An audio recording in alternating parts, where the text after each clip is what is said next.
सभी को प्यार भरा नमस्कार। इंपीरियल एग्रो क्लासेस के ऑनलाइन प्लेटफॉर्म पर आप सभी का हार्दिक स्वागत है। देखिए, आज का जो हमारा टॉपिक है उस टॉपिक का नाम है भिंडी, जिसको हम लेडी फिंगर के नाम से जानते हैं और इसका एक और ऑफिशियल नेम है जिसको हम ओकरा के नाम से भी जानते हैं। ठीक है, तो आज इसके बारे में हम अध्ययन करेंगे और देखेंगे किस किस प्रकार के क्वेश्चंस आए हुए हैं और किस किस प्रकार के क्वेश्चंस इंपॉर्टेंट हैं और अब आने वाले एग्जाम्स में आ सकते हैं। ठीक है, तो इससे पहले जरूरी सूचना दे दूं आपको कि आपको सबको पता है कि मैंने बताया था आपको कि 25 तारीख को सुबह ठीक 11:30 बजे आपका टेस्ट होगा। तो बिल्कुल बाकायदा वो टेस्ट होगा आपको कुछ नहीं करना है। आपको जब भी टेस्ट हो तो उससे पहले ही समय पर पहुंचना है आपको। ठीक है, लिंक आपको शाम की क्लास से पहले प्रोवाइड करवा दिया जाएगा। ठीक है, तो ध्यान रखना, आपका जो टेस्ट है वो टेस्ट कब है? 25 तारीख को है। ध्यान रखना इस चीज़ का। ठीक है, और लिंक जब आपको प्राप्त हो जाए, मिल जाए, तो उस लिंक को ज़्यादा से ज़्यादा शेयर करने की कोशिश करें, इतनी ज़रूर आप कृपा करें। ठीक है, तो शुरू करेंगे।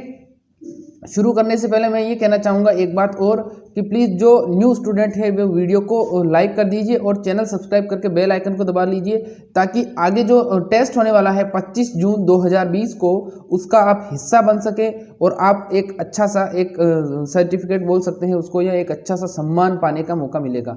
जो बहुत अच्छा स्टूडेंट होगा, जिसके सबसे ज़्यादा मार्क्स आएंगे, उसको चैनल पर सम्मानित किया जाएगा। ठीक है, इस चीज़ का ध्यान रखें आप। ठीक है, तो चलिए शुरू करते हैं आज का रोमांचक सफर।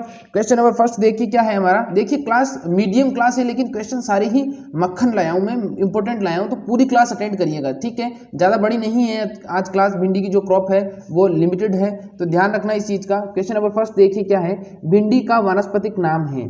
भिंडी का वानस्पतिक नाम है। ऑप्शन नंबर ए है हमारा सोलेनम एस्कुलेंटम, बी है हमारा एबलमोस्कस एस्कुलेंटम, सी है हमारा सोलेनम लाइकोपर्सिकम और डी है हमारा ओकरा एस्कुलेंटम। बताइए जल्दी से क्या होगा इसका जवाब। भिंडी का वानस्पतिक नाम होगा solanum esculentum, abelmoschus esculentum, solanum lycopersicum या फिर ओकरा एस्कुलेंटम। क्या होगा इसका जवाब? भिंडी का वानस्पतिक नाम होगा। जिसने ऑप्शन नंबर बी जवाब दिया है एबलमोस्कस एस्कुलेंटम, बिल्कुल सही जवाब है। भिंडी का वानस्पतिक नाम क्या हो जाएगा? भिंडी का वानस्पतिक नाम हो जाएगा एबलमोस्कस एस्कुलेंटम। ठीक है, अब देखिए अगला सवाल क्या है। नेक्स्ट क्वेश्चन है हमारा, भिंडी किस कुल का पादप है, या भिंडी की फैमिली बतानी है आपको। भिंडी किस कुल का पादप है या भिंडी की फैमिली बतानी है आपको। ऑप्शन नंबर ए है हमारा मालवेसी, बी है हमारा क्रूसीफेरी, सी है हमारा सोलेनेसी और डी है हमारा बोराजिनेसी। तो भिंडी का किस कुल का पादप है बताना है आपको। भिंडी किस कुल का पादप है। ऑप्शन नंबर ए है हमारा मालवेसी, बी है हमारा क्रूसीफेरी, सी है हमारा सोलेनेसी और डी है हमारा बोराजिनेसी। बताइए, बहुत ही इंपॉर्टेंट है ये, जेट 2012 का सवाल है। जेट 2012 में जब सवाल आया था तो इस क्वेश्चन को ये आया था और ये क्वेश्चन मुझसे नहीं हो पाया था, गलत हो गया था मेरा बाई डिफॉल्ट, क्योंकि उस समय मैं भी एक आपके जैसे एक स्टूडेंट था, 12th क्लास का स्टूडेंट था। लेकिन आज पढ़ते पढ़ते मतलब इतना हो चुके हैं, आप सब लोग हो जाओगे इससे। ठीक है, कोई दिक्कत नहीं है, आप सब लोग एक दिन इस मुकाम पर पहुंचोगे। जिसने ऑप्शन नंबर ए जवाब दिया है मालवेसी, बिल्कुल सही जवाब है। भिंडी किस कुल का पादप है? भिंडी मालवेसी कुल का पादप है। किस कुल का पादप है? भिंडी मालवेसी कुल का पादप है। ठीक है, अगला सवाल देखिए क्या है। नेक्स्ट क्वेश्चन है हमारा, भिंडी के फल का प्रकार है। भिंडी के फल का प्रकार है। ऑप्शन नंबर ए देखिए क्या है, कैप्सूल, बी है हमारा एरिल, सी है हमारा ब्लूस्टा और डी है हमारा पोड। बताइए जल्दी से, भिंडी के फल का प्रकार। भिंडी के फल का प्रकार बताना है आपको। ऑप्शन नंबर ए है हमारा कैप्सूल, बी है हमारा एरिल, सी है हमारा ब्लूस्टा और डी है हमारा पोड। बताना है आपको भिंडी के फल का प्रकार, टाइप, फ्रूट टाइप ऑफ ओकरा। जिसने इसका जवाब दिया है कैप्सूल, बिल्कुल सही जवाब है। जो भिंडी के फल का प्रकार माना जाता है वो माना जाता है ओकरा, या इसको कैप्सूल के नाम से भी जाना जाता है। ठीक है, तो भिंडी के फल का प्रकार क्या हो जाएगा? भिंडी के फल का प्रकार हो जाएगा कैप्सूल। ठीक है, अगला सवाल देखिए क्या है। नेक्स्ट क्वेश्चन है, भिंडी में गुणसूत्रों की संख्या होती है। भिंडी के अंदर गुणसूत्रों की संख्या होती है। अब देखिए ये भिंडी है ना, अब मैं इसको बार बार भिंडी नहीं बोलूंगा, अब मैं यहाँ पर बोलूंगा ओकरा, ताकि आपको याद हो जाएगा। ठीक है, तो जो न्यू स्टूडेंट है वो ध्यान रख लें कि अब मैं बार बार भिंडी नहीं बोलूंगा, अब मैं बार बार ओकरा बोलूंगा। इससे क्या होगा कि आपको याद हो जाएगा। ठीक है, तो यहाँ पर पूछा गया है कि ओकरा में गुणसूत्रों की संख्या कितनी होती है। तो ऑप्शन नंबर ए है हमारा 46, बी है हमारा 78, सी है हमारा 102 और डी है हमारा 130। बताइए जल्दी से, ओकरा में क्रोमोसोम नंबर, ओकरा के अंदर गुणसूत्रों की संख्या कितनी होगी? 46, 78, 102 या 130? क्या होगा इसका जवाब? भिंडी में गुणसूत्रों की संख्या या ओकरा में गुणसूत्रों की संख्या। जिसने जवाब डी दिया है बिल्कुल सही जवाब है। जिसने डी जवाब दिया है बिल्कुल सही जवाब है। भिंडी में गुणसूत्रों की संख्या कितनी हो जाएगी? 130 हो जाएगी। देखिए अब एक इंपॉर्टेंट सवाल बता रहा हूं, जो सबसे ज्यादा गुणसूत्र पाए जाते हैं वो भिंडी में ही पाए जाते हैं। किसमें पाए जाते हैं? भिंडी के अंदर पाए जाते हैं। सबसे ज्यादा गुणसूत्रों की संख्या भिंडी में पाई जाती है। ध्यान रखना बच्चों, सबसे ज्यादा गुणसूत्रों की संख्या भिंडी में पाई जाती है 130। इस चीज का ध्यान रखना। अब आप कहोगे कि इसमें सब्जियों की बात हो रही है यहाँ पर, बाकी से हमें कोई लेना देना नहीं है कि कम है या ज़्यादा है, लेकिन अगर सब्जियों की पूछी जाए तो सब्जियों में सबसे ज़्यादा गुणसूत्र संख्या आपको भिंडी पे टिक करना है। 130 गुणसूत्र पाए जाते हैं। ठीक है, इज दैट क्लियर? समझ में आ गई बात? चलिए अगले सवाल की तरफ बढ़ते हैं। अब नेक्स्ट क्वेश्चन क्या है हमारा? देखिए अगला सवाल है, भिंडी में कौन सा तत्व पाया जाता है? क्वेश्चन क्या पूछा गया है? भिंडी में कौन सा तत्व पाया जाता है? अब इस तत्व को ऑप्शन देखोगे तब याद आएगा आपको। ऑप्शन नंबर ए है हमारा बोरोन, बी है हमारा आयोडीन, सी है हमारा ए और बी दोनों, और डी है हमारा कोई नहीं। तो भिंडी में कौन सा तत्व पाया जाता है बताइए जल्दी से? बोरोन, आयोडीन, ए और बी दोनों, और ऑप्शन नंबर डी है हमारा कोई नहीं। भिंडी में कौन सा तत्व पाया जाता है? बोरोन, आयोडीन, ए और बी दोनों, और ऑप्शन नंबर डी है हमारा कोई नहीं। भिंडी में कौन सा तत्व पाया जाता है? बोरोन, आयोडीन, ए और बी दोनों, और ऑप्शन नंबर डी कोई नहीं। बताइए जल्दी से। देखिए जिसने सी वाला जवाब दिया है आपका जवाब गलत है, क्योंकि हर बार अब आपको आदत सी पड़ चुकी है कि जब सर ऐसा सवाल देंगे तो इसका आंसर तो ए और बी दोनों ही होगा। इसीलिए मैं आपको आदत नहीं डालनी है, आपको करेक्ट आंसर का जवाब देना है। तो इसका जो आंसर होगा वो होगा ऑप्शन नंबर बी वाला। जो बी वाला आंसर है वो होगा इसका। भिंडी में कौन सा तत्व पाया जाता है? भिंडी में पाए जाने वाले तत्व का नाम होता है आयोडीन। क्या होगा? भिंडी में पाए जाने वाले तत्व का नाम क्या हो जाएगा? आयोडीन हो जाएगा। और भिंडी में तत्व जो पाया जाता है वो आयोडीन पाया जाता है। ठीक है, अगला सवाल देखते हैं क्या है। नेक्स्ट क्वेश्चन है हमारा, भिंडी में पाए जाने वाला लसलसा पदार्थ। देखिए जब आप भिंडी काटते हो तो उससे एक चिपचिपा, एक लसलसा, एक गोंद टाइप का एक पदार्थ निकलता है, और उस पदार्थ से बार बार सवाल पूछा जाता है कि वो पदार्थ कौन सा है, पदार्थ कौन सा है। हो सकता है कि आपके दिमाग में भी कभी ये सवाल आया होगा कि यार ये चीज़ क्या है। आप देखिए एग्रीकल्चर के स्टूडेंट हो, एक बहुत अच्छी चीज़ बताता हूँ आपको, बहुत ही शानदार तरीका बताऊंगा रिवीजन का। आपको ध्यान से सुनो। देखिए हम क्या है, हमारे व्यवसाय, हमारे जो दैनिक जीवन है उससे जुड़ा हुआ है हमारा सब्जेक्ट। कैसे है? देखिए सुबह आपने खाना खाया, खाने में आपने सपोज दैट भिंडी की सब्जी खाई। अब आप भिंडी की सब्जी खा रहे हो, उस समय आपको रिवीजन करना है, अपने अंदर ही रिवीजन करना है भिंडी। मन में यही सोचना है उस समय कि हाँ भिंडी खा रहे हैं तो भिंडी के अंदर गुणसूत्र संख्या इतनी होती है, भिंडी के अंदर जो बोटनिकल नेम होता है भिंडी का वो ये होता है, भिंडी इस प्रकार के कुल की सब्जी है, भिंडी की बीज दर ये होती है। और अपने जो घर वाले हैं, अपने दोस्त हैं, या अपनी मम्मी है, अपने पापा हैं, उनसे भी इन बातों को शेयर करें, ताकि शेयर करने से जल्दी याद होता है। जैसे मम्मी बैठ के भिंडी काट रही है, आपकी सब्जी काट रही है, तो मम्मी को जाओ, मम्मी के पास जाके बोलो मम्मी देखो ये जो चिपचिपा पदार्थ है इसको मोनोग्लेक्टो कहते हैं। क्या कहते हैं? मोनोग्लेक्टो कहते हैं इसको, और ये चिपचिपा पदार्थ पाया जाता है इसके अंदर। या मम्मी को जाके बोलो डायरेक्टली मम्मी एबलमोस्कस एस्कुलेंटम की सब्जी बनाओ आज, तो मम्मी बोलेगी किसकी? तो फिर आपको जवाब देना है कि एबलमोस्कस एस्कुलेंटम भिंडी को कहते हैं मम्मी। तो इससे जितना आप वार्तालाप करोगे उतनी ही आपको क्या होगी, उतनी ही आपको जल्दी याद होगा कोई चीज़। और आपको पता है कि खाना आप सुबह भी खाते हो, खाना आप दिन को भी खाते हो, खाना आप शाम को भी खाते हो, कोई दिन में 2, कोई दिन में 3 बार खाता है। तो जितनी बार आप जो पढ़ोगे, जितनी बार जो खाओगे, उतनी ही बार उसका रिवीजन करो। गेहूं की रोटी खा रहे हो तो गेहूं के बारे में अध्ययन करो, चावल खा रहे हो तो चावल के बारे में सोचो मन ही मन के अंदर। फालतू चीज़ों को सोचने से तो कोई फायदा है नहीं, लेकिन जितनी जो चीज़ खाओगे उसका उतना ही आप मन में मनन करोगे तो आपको जल्दी याद होगी, और वो फिर आपके दिमाग में स्थायी रूप से फिट हो जाएगी, फिर उसको कोई डिलीट नहीं कर पाएगा। ठीक है, ठीक है, तो समझ गए ना आप किस प्रकार से आपको याद करना है। अब इसका आंसर मैंने बता दिया, मोनोग्लेक्टो होता है। देखो अमेजिंग ट्रिक्स मैं बताते रहूंगा आपको, पीछे भी मैंने क्लासेस में हर क्लास में कुछ ना कुछ बताया है आपको एक्स्ट्रा। तो एक्स्ट्रा मटेरियल आपको कहाँ मिलेगा? एक्स्ट्रा मटेरियल मिलेगा आपको यहाँ पर इंपीरियल एग्रो क्लासेस पर। ठीक है, नए स्टूडेंट जल्दी से सब्सक्राइब कर लीजिए। भिंडी में पाए जाने वाला लसलसा पदार्थ कौन सा होगा? मोनोग्लेक्टो होगा। अगला सवाल देखिए क्या है। नेक्स्ट क्वेश्चन है हमारा, भिंडी के लिए उपयुक्त तापमान होगा। भिंडी के लिए उपयुक्त तापमान होगा। अब ऑप्शन नंबर ए है हमारा 10 से 15 डिग्री सेल्सियस, बी है हमारा 25 से 20 डिग्री सेल्सियस। थोड़ा सा मिसप्रिंट हो गया, कोई दिक्कत नहीं, ये गलत जवाब है वैसे भी। और ऑप्शन नंबर सी है हमारा 15 से 35 डिग्री सेल्सियस, और डी है हमारा 35 से 40 डिग्री सेल्सियस। तो भिंडी के लिए उपयुक्त तापमान कितना होगा? 10 से 15, 25 से 30 मान लीजिए, इसको कोई दिक्कत नहीं है। और सी है हमारा 15 से 35, और डी है हमारा 35 से 40 डिग्री सेल्सियस। तो भिंडी के लिए उपयुक्त तापमान कितना हो जाएगा? देखिए जिसने इसका जवाब दिया है ऑप्शन नंबर बी वाला उनका गलत है, जिसने सी जवाब दिया है बिल्कुल सही जवाब है। जो भिंडी के लिए उपयुक्त तापमान माना जाता है वो माना जाता है 15 से 35 डिग्री सेल्सियस। अब देखिए थोड़ा सा समझने वाली बात है, देखिए जो भिंडी की फसल होती है वो गर्म मौसम की होती है। कौन सी मौसम की होती है? उसको गर्म जलवायु चाहिए, उसको उष्ण जलवायु चाहिए। कौन सी जलवायु चाहिए? उसको गर्म जलवायु चाहिए या उसको उष्ण जलवायु चाहिए। और इस प्रकार की जो फसल होती है उसके लिए जो औसतन तापमान माना जाता है वो माना जाता है कम से कम 15 और अधिक से अधिक 35। इसके बीच में जब तापमान रहेगा तो पौधा क्या हो जाएगा? सर्वाइव कर लेगा, उत्पादन भी बढ़िया दे देगा और पौधे पर जो अन्य क्रियाएं हैं वो भी समय समय पर होती रहेगी, ठीक है। लेकिन अगर आपसे अंकुरण के लिए पूछा जाता है इसमें, तो फिर अंकुरण के लिए आपको स्पेसिफिक अंकुरण का ही तापमान पूछ लिया आपसे, तो फिर आपको जवाब देना है 20 से 25 डिग्री सेल्सियस। कितना दोगे? 20 से 25 डिग्री सेल्सियस दोगे।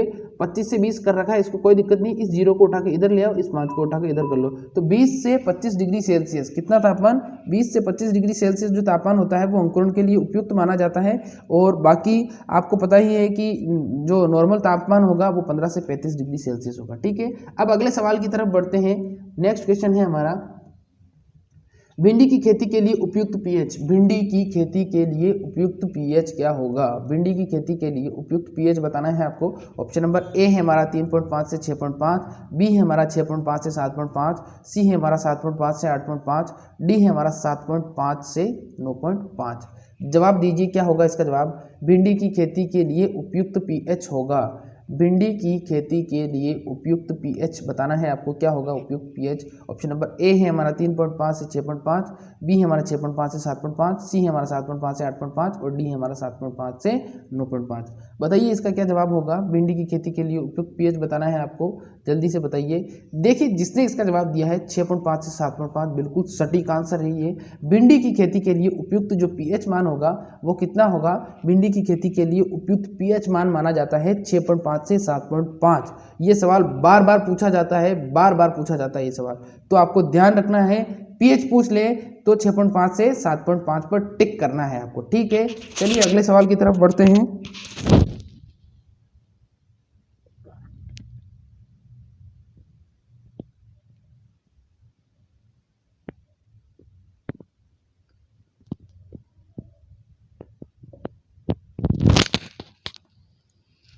अगला सवाल है हमारा,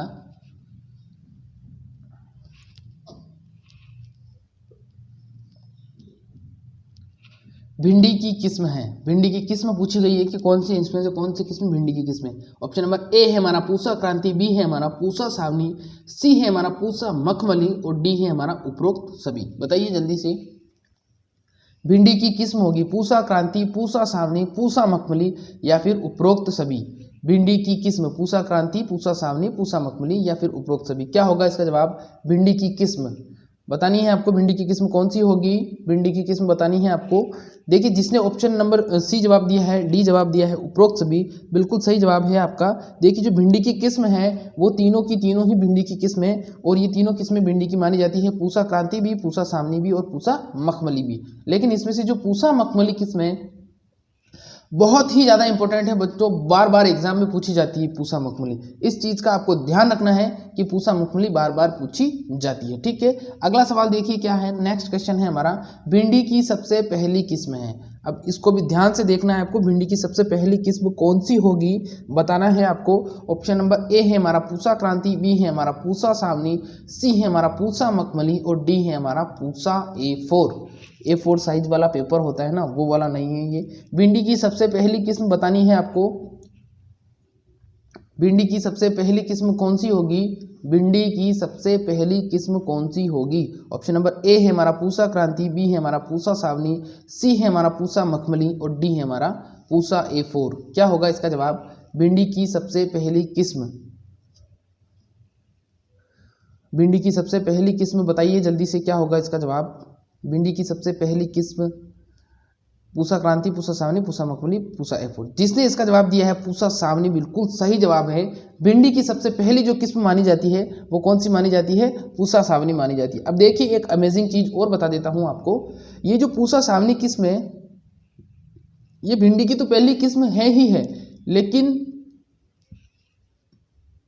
लेकिन इसके अलावा ये पूरी जो सब्जी जगत है उसकी सबसे पहली किस्म है, यानी सब्जियों की सबसे अगर पहली किस्म पूछा जाता है, देखिए किस्म वो दो प्रकार से पूछेगा। अगर वो आपसे पूछा जाता है कि सब्जियों की सबसे पहली संकर किस्म कौन सी है, तो उसका जवाब होगा पूसा मेघदूत 1972 ICR, ठीक है। लेकिन अगर वो आपसे पूछा जाता है कि सब्जियों की सबसे पहली किस्म, सिर्फ पहली किस्म पूछिए, तब तो जवाब देना है पूसा सावनी, भिंडी की है और निकली थी 1957 में। अगर आपसे संकर किस्म पूछता है तो संकर किस्म का जवाब देना है पूसा मेघदूत, ठीक है, 1972 में निकली थी। और पूसा मेघदूत अलग किस्म है, ये लौकी की किस्म है, और पूसा सावनी किसकी है, भिंडी की किस्म है। तो सबसे पहली किस्म जब आपसे पूछा जाए, ध्यान से सुन लीजिए, इंपॉर्टेंट क्वेश्चन है, ध्यान से सुन लीजिए। अगर आपसे सबसे पहली किस्म पूछा जाता है तो सबसे पहली किस्म तो होगी पूसा सावनी। अगर आपसे सबसे पहली संकर किस्म पूछा जाता है तो उसका जवाब होगा पूसा मेघदूत। तो पूसा सावनी तो 1957 में ही निकल गई थी, और जो दूसरी किस्म थी पूसा मेघदूत वो 1972 में निकली थी। तो सिंपल किस्म तो पूसा सावनी हो जाएगा, और संकर किस्म पूछे तो जवाब होगा आपका 1972 में पूसा मेघदूत, लौकी की किस्म, ठीक है। बिल्कुल कॉन्सेप्ट क्लियर है। और भिंडी की सबसे पहली किस्म पूछे तो देखो, ये जो पूसा सावनी किस्म है ये तो पूरे सब्जियों की ही सबसे पहली किस्म है, तो भिंडी की भी पहली किस्म कौन सी होगी, ये ही होगी, ठीक है। क्लियर है। बिल्कुल इस प्रकार के क्वेश्चन पूछे जाएंगे आपसे कि भिंडी की सबसे पहली किस्म कौन सी है, तो आपको जवाब देना है पूसा सावनी। अगर संकर किस्म पूछता है तो पूसा मेघदूत जवाब देना है, संकर किस्म पूछेगा तो वो सबकी ही पूछेगा, ठीक है। अगला सवाल देखिए क्या है, बस थोड़ी सी क्लास और बची है, अब थोड़ी सी और बची है, लगभग 10 मिनट की क्लास और है। आज तो आधे घंटे की भी क्लास नहीं है, कुछ स्लाइड और है, 4-5 स्लाइड और है, और पीछे मैंने इंपॉर्टेंट क्वेश्चंस की 1 लाइनर क्वेश्चंस ऐड किए हैं, तो वो जरूर देख के जाना, ठीक है।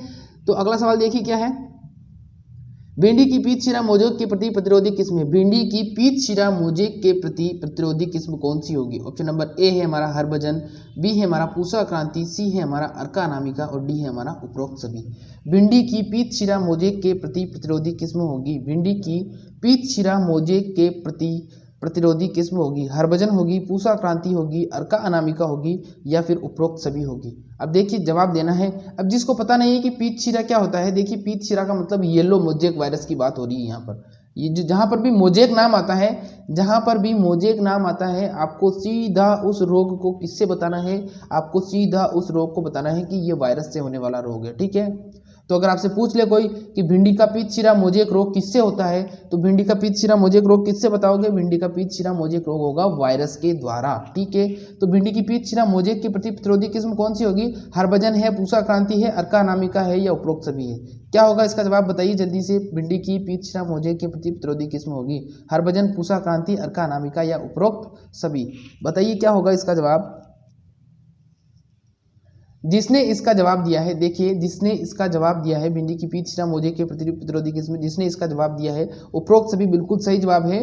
भिंडी की पीत शिरा मोजेक के प्रति प्रतिरोधी किस्म कौन सी हो जाएगी, हरभजन हो जाएगी, ठीक है। कौन सी हो जाएगी, हरभजन, सॉरी उपरोक्त सभी हो जाएगी, जिसके अंदर हरभजन भी है, पूसा क्रांति भी है, और अर्का अनामिका भी इसके अंदर है, ठीक है। अगला सवाल देखिए क्या है, नेक्स्ट क्वेश्चन है आज तक का, इसके बाद में जो क्वेश्चन आएगा वो आज तक का सबसे इंपॉर्टेंट क्वेश्चन है भिंडी के अंदर से, और बार बार आया हुआ सवाल है, वो आगे बताऊंगा मैं आपको, ठीक है। तो भिंडी की बुआई का उपयुक्त समय, भिंडी की बुआई का उपयुक्त समय क्या होगा।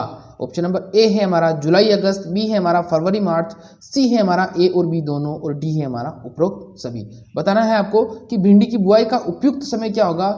What the correct sowing time of okra crop, okra crop बताना है आपको। जिसने ऑप्शन नंबर सी जवाब दिया है, ए और बी दोनों बिल्कुल सही जवाब है। देखो इसको जुलाई अगस्त में भी बोया जाता है, जुलाई अगस्त वाली जो भिंडी होती है उसको वर्षाकालीन भिंडी के नाम से जाने जाते हैं, ठीक है। उसको किस नाम से जानते हैं, उसको वर्षाकालीन भिंडी के नाम से जानते हैं। और जो फरवरी मार्च की जो भिंडी होती है उसको हम ग्रीष्मकालीन भिंडी के नाम से जानते हैं। तो वो बार बार आपसे एग्जाम में पूछेगा कि भिंडी की बीज दर, तो भिंडी की बीज दर जब वो आपसे पूछेगा तो वो एक प्रकार से पूछेगा, या पूछेगा वो आपको वर्षाकालीन भिंडी की बीज दर लिखिए, या वो आपसे पूछेगा ग्रीष्मकालीन भिंडी की बीज दर पूछिए, दोनों में से एक प्रकार से पूछेगा। और ये सवाल ही बार बार एग्जाम में आता है भिंडी से, भिंडी का सबसे इंपॉर्टेंट क्वेश्चन ये ही है।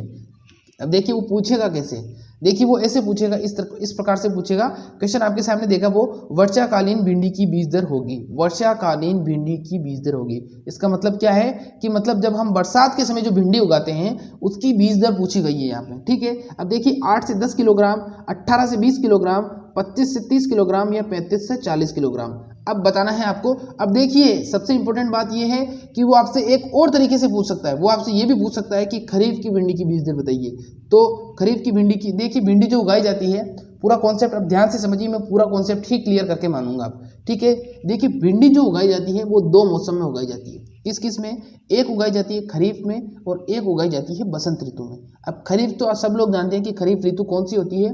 खरीफ ऋतु होती है आपकी जुलाई अगस्त का जो समय होता है वो खरीफ का होता है। लेकिन बसंत का लोग कम जानते हैं, तो बसंत ऋतु जो होती है वो होती है हमारी फरवरी मार्च, उसको हम इंग्लिश में बोलते हैं स्प्रिंग सीजन के नाम से जानते हैं उसको, और खरीफ को खरीफ ही कहते हैं, खरीफ सीजन।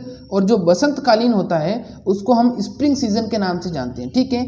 और उस बसंत कालीन का जो दूसरा नाम होता है वो ग्रीष्मकालीन भी कहलाता है। ग्रीष्मकालीन क्यों कहलाता है? क्योंकि बसंत कालीन, बसंत काल जो होता है उसका जो थोड़ा सा हिस्सा होता है वो ग्रीष्मकालीन से अटैच करता है, इसलिए बसंतकालीन और ग्रीष्मकालीन वैसे तो अलग अलग ऋतु हैं, लेकिन वो आपसे भिंडी के अंदर में संदर्भ में अगर पूछेगा तो वो या तो आपसे पूछेगा कि बसंतकालीन भिंडी की बीज दर बताओ, या फिर वो आपसे पूछेगा कि समर यानी ग्रीष्मकालीन भिंडी की बीज दर बताओ, या फिर वो आपसे पूछेगा कि स्प्रिंग सीजन की बीज दर बताओ। ये इंपॉर्टेंट है, बहुत ही इंपॉर्टेंट है बच्चों, ठीक है। खरीफ की तो सिंपल सी है कि खरीफ की बीज दर अगर आपसे पूछ ले तो खरीफ और वर्षाकालीन एक ही होता है और बीज दर हो जाएगी आपकी 8 से 10 किलोग्राम, ठीक है। अब देखिए यहाँ पर दिया गया है ग्रीष्मकालीन। अब इस ग्रीष्मकालीन के 3 नाम हैं, कौन कौन से हैं? एक ग्रीष्मकालीन होता है, एक समर होता है जिसको ग्रीष्मकालीन को इंग्लिश में हम समर के नाम से जानते हैं, एक होता है बसंतकालीन, इस बसंतकालीन को हम इंग्लिश में स्प्रिंग के नाम से जानते हैं, ठीक है। और इसका जो उपयुक्त समय होता है वो समय होता है फरवरी मार्च, ठीक है। समझ में आ गया ना आपको? बिल्कुल ध्यान रखना है, गलती इंसान यहीं पर करता है क्योंकि वो ध्यान नहीं रख पाता। और ये बार बार देखो, ग्रीष्मकालीन और खरीफकालीन दोनों में से भी जो बार बार सवाल आता है वो सवाल इसी का आता है, ग्रीष्मकालीन का, ठीक है। तो समझ में आ गया ना आपको कि ग्रीष्मकालीन भिंडी की बीज दर पूछिए। अब देखिए खरीफ की तो मैंने बता दी थी कि 8 से 10 किलोग्राम होता है, लेकिन जो ग्रीष्मकालीन भिंडी की बीज दर होगी वो हमेशा ज़्यादा होगी, वो हमेशा ज़्यादा रखी जाएगी। तो आपको कुछ नहीं करना है, आपको इस 8 के आगे 1 लगाना है और इस 2 की जगह, इस 1 की जगह 2 करना है। तो कितना हो गया? 18 से 20 किलोग्राम, ठीक है। कितना हो गया? 18 से 20 किलोग्राम हो गया। तो ध्यान रखना, ग्रीष्मकालीन भिंडी की बीज दर कितनी हो जाएगी? 18 से 20 किलोग्राम। अब इसको समझाता हूँ एक अमेजिंग ट्रिक के द्वारा। देखिए 8 से 10 किलोग्राम तो आपको याद है कि खरीफ की बीज दर होती है। अब ये तो आपको पता है कि हाँ सर मुझे 8 से 10 किलोग्राम पता है। अब इसमें थोड़ा सा अगर टेक्निकल बदलाव करो ना आप, तो जो आगे जो किस्म जो बीज दर बनेगी वो ग्रीष्मकालीन की बन जाएगी। कैसे बनेगी? देखिए इस 1 को उठाओ और यहाँ पर जोड़ दो, तो ये कितने हो गए? 18 हो गए। अब ये 1 को यहाँ पर कॉपी किया तो ये 1 यहाँ पर बचा हुआ है। देखिए इस 1 कॉपी की, जो 1 लिखा हुआ है उसकी एक कॉपी बनाई हमने, कॉपी बनाने के बाद में उसको यहाँ पर कर दिया, तो ये कितने हो गए? 18 हो गए, ठीक है। अब एक ये और एक ये मिलके कितने हो गए? ये 2 हो गए। अब यहाँ पर 2 कर दो तो 18 से 20 किलोग्राम हो जाएगी। और 18 से 20 किलोग्राम ये किसकी बीज दर होती है? ग्रीष्मकालीन, बसंतकालीन या फरवरी मार्च या स्प्रिंग सीजन की भिंडी की बीज दर होगी, ठीक है। समझ में आ गया अब? ठीक है। अब इससे मतलब इस प्रकार के कॉन्सेप्ट आपके अगर क्लियर होंगे तो आपको वहाँ पर परीक्षा में, एग्जामिनेशन हॉल में आपको पंखे की ताड़ियाँ गिनने की कोई ज़रूरत नहीं है। आप आराम से अपना क्वेश्चन पेपर सॉल्व कर सकते हो। अगर नहीं आएंगे, आपको कॉन्सेप्ट क्लियर नहीं है, तो फिर उस समय आप पछताओगे कि काश थोड़ा सा कॉन्सेप्ट क्लियर करके पढ़ता तो मेरा सवाल गलत नहीं होता, या काश थोड़ा सा कॉन्सेप्ट क्लियर करके पढ़ता तो आज मुझे ये दीवारें हैं, इन दीवारों को नहीं देखना पड़ता, पंखे की ताड़ियाँ नहीं गिननी पड़ती, या ये नहीं गिनना पड़ता कि इस एग्जामिनेशन हॉल में कितने स्टूडेंट बैठे हैं। क्योंकि जब एग्जाम में आंसर नहीं आता है तो बंदा यही हरकत करता है, ठीक है। और फिर से कह रहा हूँ, गलत बिल्कुल भी नहीं करना है आपको, एक भी सवाल गलत करके मत आना, वरना बहुत ही नुकसान उठाना पड़ेगा। हाँ, जहां पर 2 सवाल आपको, एक सवाल के 2 आंसर आ रहे हैं आपको कि भाई ये इन दोनों में से एक होगा, तब आपको जरूर से जरूर रिस्क लेनी है। उस समय आपको उस सवाल को बिल्कुल भी नहीं छोड़ना है, ठीक है। क्लियर है? आपको मैं समय समय पर एग्जाम की गाइडलाइन भी देता रहूंगा, ठीक है। क्वेश्चन देखिए क्या है, भिंडी का पीला शीरा मोजेक रोग किससे होता है? अब मैंने इससे पहले बताया था आपको कि भिंडी का जो पीला शीरा मोजेक रोग है वो किससे होता है। ऑप्शन नंबर ए है हमारा प्रोटोजोआ, बी है हमारा कवक, सी है हमारा जीवाणु और डी है हमारा वायरस। अब जवाब देना है, पीला शीरा मोजेक या येलो मोजेक रोग किससे होगा? पीला शीरा मोजेक या येलो मोजेक किससे होगा? जिसने इसका जवाब दिया है ऑप्शन नंबर डी वाला, वायरस, बिल्कुल सही जवाब है। जो ओकरा होता है उसमें जो येलो मोजेक डिजीज होती है वो हमेशा वायरस के द्वारा होगी। और देखिए जिसमें भी येलो या जिसमें भी मोजेक रोग लग रहा है, जिसके अंदर भी मोजेक डिजीज लग रही है, वो डिजीज हमेशा से वायरस के द्वारा होगी। किसके द्वारा होगी? वो हमेशा वायरस के द्वारा होगी। ध्यान रखना बच्चों, चाहे कोई सी भी क्रॉप हो, अगर आपको अगर आपको मोज़ेक दिखता है तो मोज़ेक का मतलब ये है कि सीधा आपको वायरस पर टिक करना है। ठीक है, समझ में आ गई बात। अब अगले सवाल की तरफ बढ़ते हैं। कुछ क्वेश्चंस और हैं, 2-3 क्वेश्चन हैं, फिर उसके बाद में 2 स्लाइड है, उसमें आपको 1 लाइन क्वेश्चन इंपॉर्टेंट है वो बहुत ज़्यादा, तो वो भी बताने हैं आपको। ठीक है, तो बस अब खत्म होने वाली क्लास, थोड़ी सी और है। देखिए, भिंडी का पीला शिरा मोज़ेक रोग कौन फैलाता है? अब भिंडी का जो पीला शिरा मोज़ेक रोग है, ये तो है नहीं कि वायरस खुद अपने पैरों से टक टक टक टक टक टक करते हुए चला जाएगा। उसको कोई ना कोई जरिया तो मिलेगा उसको, जिससे तो वो जाएगा। तो एफिड के द्वारा जाएगा, सफ़ेद मक्खी के द्वारा जाएगा, जेसिड के द्वारा जाएगा, या उपरोक्त सभी कोई सा भी उसको जाएगा और अपनी गोद में उठा के ले जाएगा। बताइए जल्दी से, भिंडी का पीला शिरा मोज़ेक रोग कौन फैलाता है? एफिड, सफ़ेद मक्खी, जेसिड या उपरोक्त सभी? क्या होगा इसका जवाब? भिंडी का पीला शिरा मोज़ेक रोग कौन फैलाता है? एफिड फैलाता है, सफ़ेद मक्खी फैलाता है, जेसिड फैलाता है या उपरोक्त सभी? क्या होगा इसका जवाब? जिसने इसका जवाब दिया है सफ़ेद मक्खी, बिल्कुल सही जवाब है। भिंडी का पीला शिरा मोज़ेक रोग सफ़ेद मक्खी फैलाती है। वो जाती है, उड़ते उड़ते जाती है और पंछी बनती है, मस्त गगन में उड़ती उड़ती जाती है और उड़ती उड़ती जाती है, संक्रमित पौधे पर बैठती है और वहाँ से उसके पैरों में वो वायरस चिपक जाता है। फिर स्वस्थ पौधे पर जाती है, वहाँ पर बैठती है और उस वायरस को वहाँ पर छोड़ देती है। उस खुद को भी बेचारी को नहीं पता है कि मैं ये कौन सा गंदा घिनौना काम कर रही हूँ, लेकिन करे क्या, वो भी एक जीव है, वो भी अपनी जीवन दिनचर्या जिएगा। इसीलिए ऐसे ही ट्रिक्स से समझाऊंगा मैं आपको। अगला सवाल देखिए क्या है, सफ़ेद मक्खी का वैज्ञानिक नाम क्या है? अब देखिए, सफ़ेद मक्खी का जंतु वैज्ञानिक नाम, क्योंकि वो ऑप्शन में कई बार क्या करता है, सफ़ेद मक्खी नहीं लिखता, वो सीधा वैज्ञानिक नाम छाप देता है, तो उस समय आपको फिर बहुत ज़्यादा प्रॉब्लम होती है और मैं नहीं चाहता कि मेरा जो स्टूडेंट है उसको किसी भी प्रकार की कोई प्रॉब्लम हो। तो देखिए क्या होगा इसका जवाब, सफ़ेद मक्खी का वैज्ञानिक नाम bemisia tabaci, aphis flora, aphis mellifera या टेक्सोना ग्रांडिस? बताइए जल्दी से क्या होगा इसका जवाब? सफ़ेद मक्खी का वैज्ञानिक नाम होगा, जिसने इसका जवाब दिया है ऑप्शन नंबर ए वाला बेमेसिया टेबेसाई, बिल्कुल सटीक आंसर है आपका। सफ़ेद मक्खी का वैज्ञानिक नाम क्या होगा? सफ़ेद मक्खी का वैज्ञानिक नाम होगा बेमेसिया टेबेसाई। ठीक है, समझ में आ गई आपको बात? सफ़ेद मक्खी का वैज्ञानिक नाम क्या हो जाएगा? बेमेसिया टेबेसाई इसका नाम हो जाएगा। ठीक है, देखिए मैं आपको एक जानकारी दे देता हूँ, जो अभी अभी स्टूडेंट जुड़े हैं, हमारा कल टेस्ट होने वाला है, इसी समय ठीक 11:30 बजे टेस्ट होगा आपका ऑनलाइन, और उसमें आपको हिस्सा लेना है। ठीक है, उसमें बायोलॉजी के क्वेश्चंस पूछे जाएंगे और एग्रीकल्चर के क्वेश्चंस भी उसमें पूछे जाएंगे। ठीक है, तो ध्यान रखना, बायोलॉजी और एग्रीकल्चर के 40 क्वेश्चंस पूछे जाएंगे। आप उस टेस्ट का हिस्सा बन सकते हो। अगर आपको टेस्ट देना है तो ठीक सुबह 11:30 बजे आप पहुंच जाना, 11:30 बजे टेस्ट स्टार्ट हो जाएगा। और नए हो तो चैनल सब्सक्राइब करके बेल आइकन को प्रेस कर लीजिए, ताकि उससे क्या होगा, सारे वीडियोज़ के नोटिफिकेशन आपके पास आते रहेंगे। जैसे ही कोई टेस्ट होगा तो उसकी जानकारी आपको मिल जाएगी। ठीक है, अब देखिए अगला, इसका जवाब दे दिया मैंने। जो बेमेसिया टेबेसाई होती है उसको सफ़ेद मक्खी के नाम से जानते हैं। उसको किसके नाम से जानते हैं? सफ़ेद मक्खी के नाम से जानते हैं। ये बेमेसिया टेबेसाई सफ़ेद मक्खी का वैज्ञानिक नाम है। अब अगला सवाल देखिए क्या है, नेक्स्ट क्वेश्चन है, भिंडी की प्रति हेक्टर उपज। अब आपको उपज बतानी है भिंडी की या ओकरा की प्रति हेक्टर उपज कितनी होगी?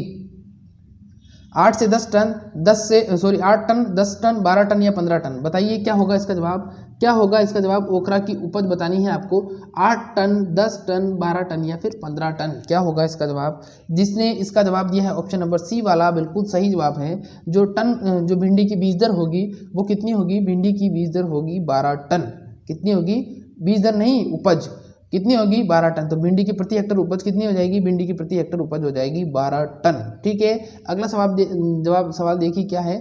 क्वेश्चन लगभग कंप्लीट हो चुके हैं। अब देखिए 2 स्लाइड्स बची है, ये 2 स्लाइड्स बची, इसमें से ये बहुत इंपॉर्टेंट है, तो ये पहले ये समझा देता हूँ क्या है। देखिए भिंडी की किस्में है ना, बार बार पूछी जाती है एग्जाम में। ठीक है, तो मैं बता देता हूँ आपको। सबसे पहले है आपका परसानी क्रांति, ठीक है, फिर उसके बाद में है पूसा सावनी मैंने बता दिया क्या है।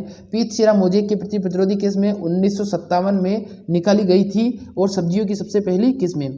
देखिए इस किस्म की एक विशेषता है, इस किस्म की विशेषता ये है कि आप देखना, कभी भी आप बाजार से भिंडी लाते हो तो उसमें कुछ भिंडी ऐसी होती है जिसमें गांठें होती हैं अंदर, तो वो गांठें होती हैं तो वो गांठें इस किस्म में नहीं मिलेगी आपको। जो पूसा सावनी किस्म होती है इस किस्म में हमें आपको गांठें नहीं मिलेगी। तो आपसे पूछा जाता है कि भिंडी की कौन सी किस्म है जो गांठें रहित किस्म है, तो गांठें रहित किस्म कौन सी हो जाएगी? गांठें रहित किस्म हो जाएगी आपकी पूसा सावनी। सबसे पहली किस्म पूछा जाता है तो भी कौन सी हो जाएगी? पूसा सावनी। कब निकली थी? 1957 में निकली थी। इस चीज का भी ध्यान रखना। और इस किस्म की एक और विशेषता है, क्या है कि ये येलो मोजेक रोग के प्रति प्रतिरोधी है, इसमें नहीं लगता है और क्षारीय मृदाओं में भी इसको आसानी से उगाया जा सकता है। कहां पर उगाया जा सकता है? क्षारीय मृदाओं में भी इसको आसानी से उगाया जा सकता है। ठीक है, सारे कॉन्सेप्ट क्लियर करेंगे आपके, कोई दिक्कत नहीं है। अब देखिए एक चीज और बता देता हूं मैं कि सब्जियों की पहली किस्म तो मैंने आपको बता दी कि कौन सी है। सब्जियों की सिंपल किस्म पूछा जाए तो वो हो जाएगी आपकी पूसा सावनी। लेकिन अगर आपसे संकर किस्म पूछा जाता है तो संकर किस्म का जवाब क्या होगा? मैंने बताया था, एक बार बताइए, देखें किसको याद है या किसी को याद नहीं है, फिर मैं बताता हूँ कौन सी होगी। बताइए जल्दी से, अगर किसी को याद है तो बताइए कौन सी किस्म होगी, फिर मैं बताऊंगा। देखिए कोई दिक्कत नहीं है, आपको याद नहीं तो मैं बताता हूँ। देखो जो सब्जियों की सबसे पहली किस्म है वो 1900 संकर किस्म है। पहली संकर किस्म, सब्जियों की जो सबसे पहली संकर किस्म थी वो संकर किस्म थी पूसा मेघदूत। कौन सी थी? पूसा मेघदूत थी। ये IARI Indian agricultural research institute 1971 में पंतनगर उत्तराखंड से दिल्ली, नई दिल्ली से निकली थी। आपको ध्यान रखना है किसकी थी? लौकी की किस्म थी। पहली संकर किस्म लौकी की थी जिसका नाम था पूसा मेघदूत और ये IARI से 1971 में निकली थी। बिल्कुल क्लियर हो गया आपका।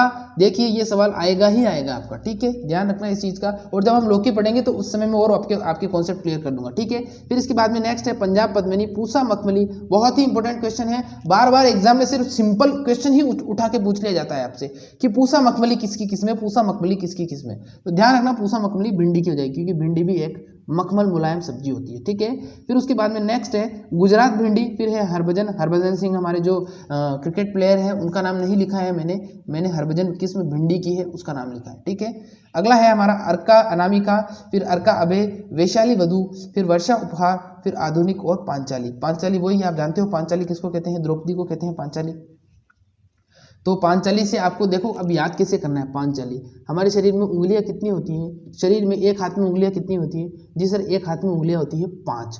अब उंगली की जो आकार है वो उसको किस नाम से जानते हैं? उंगली के आकार को सर, उंगली का जो आकार होता है उसी का आकार का नाम दिया गया है सर हमारे भिंडी को। तो लेडी फिंगर, फिंगर में भी फिंगर शब्द आ रहा है, फिंगर का मतलब होता है सर उंगली। तो बिल्कुल राइट, आपने सही कहा। अब इसको याद करने का तरीका बता रहा हूँ आपको। देखिए पांचाली मतलब 5 और 5 मतलब हमारे हाथ में उंगलियां होती है 5, और उसी उंगलियों से आपको याद रखना है कि लेडी फिंगर को भी बोलते हैं महिला की उंगलियां। तो उंगलियों से आपको कोरिलेशन करके याद रखना है कि पांचाली जो किस्म है वो किसकी हो जाएगी? वो भिंडी की हो जाएगी। और भिंडी को हम किस नाम से जानते हैं? ओकरा नाम से जानते हैं। ये क्वेश्चन जेट 2011 में आया था और उस समय मेरे को ये सवाल आया नहीं था, क्योंकि उस समय I am a normal student as like you, तो उस समय मुझे नहीं आया है, ठीक है। और आधुनिक, ये सारी किस्में हैं, ठीक है।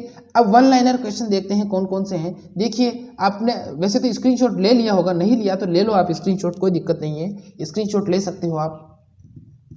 जब मैं ये सवाल चलाता हूँ ना, ये ऐसे अभी मैं ये सवाल चला रहा हूँ और अगर आपको स्क्रीनशॉट लेना होता है तो उस समय ही ले लिया करें, क्योंकि बहुत समय बचता है, ठीक है। फिर इसके बाद में देखिए इसका स्क्रीनशॉट ले लिया आपने, कोई दिक्कत नहीं है। अगला सवाल देखिए, अब इसका भी स्क्रीनशॉट ले लेना, मैं बात करते करते आपको बता दूंगा, समझा दूंगा, और आपको स्क्रीनशॉट ले लेना है, ठीक है। देखिए विश्व में सबसे ज़्यादा भिंडी का उत्पादन चीन में होता है। विश्व में अगर आपसे पूछ ले कि सबसे ज़्यादा भिंडी का उत्पादन कहाँ पर होता है, तो चीन के अंदर होता है। और जो दूसरा स्थान आता है वो हमारा प्यारा दुलारा भारत है, ठीक है, वो हमारा प्यारा दुलारा भारत है। तो पहला स्थान तो होगा चीन का और दूसरा किसका हो जाएगा? दूसरा हो जाएगा आपके भारत का, ठीक है। भारत में सबसे ज़्यादा भिंडी होती है चीन के बाद। चीन वाले सब्जियाँ भी खाते हैं क्या? वो तो मैंने सुना था कि वो तो कुत्ता और क्या बोलते हैं ऑक्टोपस, और चलो छोड़ो यार उसको, हमें क्या लेना देना उनसे। लेकिन ये ध्यान रखना कि सबसे ज़्यादा सब्जी का उत्पादन भी चीन में ही होता है। सबसे ज़्यादा सब्जी का उत्पादन भी चीन में होता है, सबसे ज़्यादा भिंडी का उत्पादन भी चीन में होता है, ठीक है। फिर उसके बाद में नेक्स्ट है भिंडी उष्ण जलवायु का पौधा है। भिंडी की जो जलवायु अगर आपसे पूछ ली जाए भिंडी की जलवायु आपसे पूछ ली जाती है तो भिंडी उष्ण जलवायु, उष्ण को बोलते हैं बच्चों ट्रॉपिकल। क्या बोलते हैं? उष्ण को ट्रॉपिकल के नाम से जाना जाता है। अगर आपसे भिंडी का उत्पत्ति स्थान पूछ लिया जाए, क्योंकि उत्पत्ति स्थान का क्वेश्चन मैंने इंक्लूड नहीं किया था, वो जानबूझकर नहीं किया था मैंने इंक्लूड, क्योंकि फिर आप पूरी क्लास अटेंड नहीं करते, इसलिए मैं बहुत सारी चीज़ें हैं आपको यहाँ पर बताता रहूँगा। ठीक है, लास्ट वाला सेगमेंट बहुत जरूरी है, देखना है आपको। ठीक है, तो भिंडी उष्ण जलवायु का पौधा होता है और इसका जो उत्पत्ति स्थान माना जाता है वो माना जाता है अफ्रीका को। ठीक है, अगला सवाल देखिए, भारत से सबसे अधिक निर्यात प्याज का व दूसरे स्थान पर भिंडी का। देखिए, अब आपसे पूछ लिया जाए कि सबसे ज़्यादा भारत से निर्यात होने वाली सब्जी कौन सी है, तो सबसे ज़्यादा निर्यात होने वाली सब्जी पूछा जाए तो उसका जवाब आपको क्या देना है? उसका जवाब आपको देना है प्याज। देखिए, ये प्याज है, इसका जवाब, ये सबसे ज़्यादा निर्यात की जाती है। क्यों की जाती है? देखो, प्याज को रसोई की रानी के नाम से भी जाना जाता है। किस नाम से जानते हैं? प्याज को रसोई की रानी के नाम से भी जाना जाता है। और लहसुन जो होता है उससे भी ज़्यादा इंपॉर्टेंट होती है प्याज, बहुत ही। और ये जो आपकी अरेबियन कंट्रीज़ है ना, ये जो आपका सऊदी अरब है, ईरान है, इराक है, जितनी भी नॉन वेजिटेरियन कंट्री है जहाँ पर मांस खाया जाता है, वहाँ पर बिना प्याज के आपका मीट नहीं बन सकता। वैसे तो लोग बनाते हैं, लेकिन प्याज एक बहुत अहम भूमिका निभाता है नॉनवेज बनाने में, क्योंकि प्याज में बहुत सारे न्यूट्रिएंट्स पाए जाते हैं और ये टेस्ट को बदल देता है, टेस्ट को और लाजवाब और स्वादिष्ट बना जाता है। तो भारत में जितना भी प्याज होता है उसमें से जो टॉप क्वालिटी का प्याज होता है वो निर्यात कर लिया जाता है। फिर उसके बाद में दूसरे स्थान पर जो सब्जी आती है वो आती है भिंडी। देखिए, आप जो दूसरी नॉर्मल सब्जियां होती है ना, जैसे आपका कद्दू हो गया, टिंडा हो गया, करेला हो गया, ये सब्जियां तो नॉर्मल सब्जियां होती है, लेकिन जो भिंडी है ना वो अपने आप में ही बिल्कुल एक सांचे में डली हुई, एक सूट बूट पहनी हुई, इस प्रकार से उसकी छवि आती है। इस प्रकार से उसकी छवि क्यों आती है? क्योंकि ये एक तो टेस्ट होता है, इसमें बहुत ही टेस्टफुल सब्जी होती है। दूसरा, ये इसका जो शेप होता है वो बहुत ही पॉश होता है, बहुत ही वीआईपी होता है, बहुत ही देखने में बहुत अच्छी लगती है ये। और इसका जो टेस्ट होता है वो भी अच्छा होता है, न्यूट्रिएंट्स भी इसमें बहुत सारे होते हैं। और टेंडर होती है, टेंडर का मतलब मुलायम होती है, इसलिए बड़े बड़े जो घर होते हैं, लगभग इसको पनीर के बराबर का दर्जा दिया जाता है, इसको पनीर के बराबर का दर्जा इसको दिया जाता है। तो भिंडी की सब्जी ऐसे ही नहीं होती है। और ये भिंडी से रिलेटेड एक कहानी याद आ गई तो सुना देता हूँ मैं आपको। देखिए, छोटी सी है, भिंडी और आलू की है, 2 लाइन की है, कोई दिक्कत नहीं है, सुन लीजिए, आपको याद रहेगा। भिंडी क्या है कि जब स्टार्ट में भिंडी और आलू थे, वो सब्जियां थी, तो वो एक बाग में एक बार घूम रहे थे, तो आलू को शुरू से ही भिंडी से बहुत लगाव था।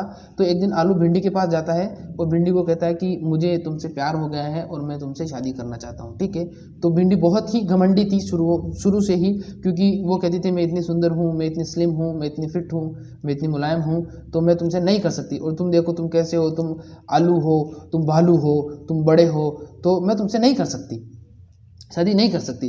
तो ये कह के आलू को चला जाए। फिर आलू को गुस्सा आता है, आलू ने अपने आप में इंप्रूव करता है। और देखिए, आलू को सबका सपोर्ट मिलता है, सब सब्जियों का सपोर्ट मिलता है। और देखिए, तभी तो आज आलू की जब सब्जी बनाई जाती है तो आलू के साथ आपको आलू बैंगन भी देखने को मिलेगा, आलू मटर भी दिखेगा, आलू के साथ गोभी भी मिल जाएगी, आलू के साथ सब कुछ मिल जाता है। लेकिन भिंडी जो रहती है वो हमेशा अकेली ही बनाई जाती है। तो भिंडी का साथ सब सब्जियों ने छोड़ दिया और आलू के साथ सब सब्जी आ गई। लेकिन फिर कुछ समय बाद ऐसा हुआ और आजकल क्या हो गया, आजकल दोनों में दोस्ती हो गई है। अब आलू के साथ में भिंडी की सब्जी भी आपको देखने को मिल जाती है। ठीक है, ध्यान रखना, ये एक कहानी के माध्यम से आपको बताना था, आपका ध्यान आकर्षित करने के लिए। ठीक है, अब देखिए अगला क्या है, अगला है निर्यात की जाने वाली भिंडी। जो हम विदेशों में जो भिंडी बेचते हैं उसका निर्यात क्या होता है, वो 6 से 9 सेंटीमीटर की होती है। वो भिंडी क्या होती है, 6 से 9 सेंटीमीटर की होती है। आपकी जो अमूमन आपकी जो छोटी सी स्केल होती है ना, उसकी आधी साइज की होती है। और वो भिंडी कौन सी होती है, मुलायम होती है। तो आपसे पूछ लिया जाए कि निर्यात की जाने वाली यानी एक्सपोर्ट की जाने वाली, विदेशों में भेजी जाने वाली भिंडी की लंबाई कितनी होती है, तो 6 से 9 सेंटीमीटर होती है। देखिए, आपके देश में उगी हुई भिंडी, आपके देश में उगा हुआ प्याज, आपके देश में उगा हुआ काजू, आपके देश में उगा हुआ मैंगो, आम, ये सब बाई प्लेन उड़ते हुए एक देश से दूसरे देश में जाते हैं। और जहां आप वहां पर जितनी आप यहाँ पर कीमत देते हो उसकी 10 गुना कीमत वहां उसको मिलती है। तो बहुत ही महंगे होते हैं और बहुत ही अच्छे होते हैं। लेकिन एक चीज़ और बता देता हूँ कि आपको भारत पर गर्व क्यों होना चाहिए। भारत पर आपको गर्व इसलिए होना चाहिए कि विश्व की लगभग ऐसी कोई सब्जी, ऐसा कोई फल नहीं है जो भारत में उगाया नहीं जा सकता। क्योंकि यहाँ पर आपको हर प्रकार की जलवायु मिलेगी। यहाँ पर आपको समुद्र भी मिलेगा, यहाँ पर आपको बर्फ भी मिलेगी, यहाँ पर आपको रेगिस्तान भी मिलेगा, यहाँ पर आपको पहाड़ भी मिलेगा, यहाँ पर आपको समुद्र का किनारा भी मिलेगा और यहाँ पर आपको प्लेन एरिया भी मिलेगा। ठीक है, तो हर प्रकार की जलवायु हमारे भारत में होती है, इसीलिए भारत एक महान देश है। ठीक है, जगत गुरु इसीलिए ही नहीं कहते हैं इसको। ठीक है, तो भारत में पैदा हुआ हो यार, भारत की थोड़ी प्रशंसा करना सीखो। अगला सवाल क्या है, भिंडी में पाए जाने वाले रेशे से कागज भी बनाया जाता है। भिंडी कभी आप देखना, भिंडी जब आप खाओगे तो कभी भिंडी पक जाती है तो उसके अंदर लंबे लंबे रेशे बन जाते हैं, उस रेशे से क्या बनाया जाता है, कागज बनाया जाता है। तो इससे सवाल ऐसे पूछा जाएगा, निम्न में से कौन सी सब्जी से कागज बनाया जाता है, निम्न में से कौन सी सब्जी से कागज बनाया जाता है, तो इसका जवाब क्या हो जाएगा, भिंडी। और रेशे को हमेशा फ्लेक्स कहते हैं, रेशे को हमेशा क्या कहेंगे, फ्लेक्स के नाम से जाना जाता है, रेशे को ध्यान रखना। फिर अगला सवाल क्या है, भिंडी में यानी सब्जियों में सबसे अधिक गुणसूत्र भिंडी में पाए जाते हैं। सब्जियों के अंदर जो गुणसूत्र पाए जाएंगे उसमें से भी सबसे अधिक गुणसूत्र अगर पाए जाएंगे तो किसमें पाए जाएंगे, भिंडी के अंदर। कितने पाए जाते हैं, 130। ये सवाल भी बार बार ICAR के एग्जाम में आया हुआ है कि सबसे अधिक गुणसूत्र किस सब्जी में पाए जाते हैं। ठीक है, तो आज के लिए बस इतना ही करेंगे। फिर से बता देता हूं, टेस्ट होगा कल आपका ठीक 11:30 बजे, 25 तारीख को ठीक 11:30 बजे आपका टेस्ट होगा। आप सब लोग को आना है और सही ढंग से टेस्ट देना है।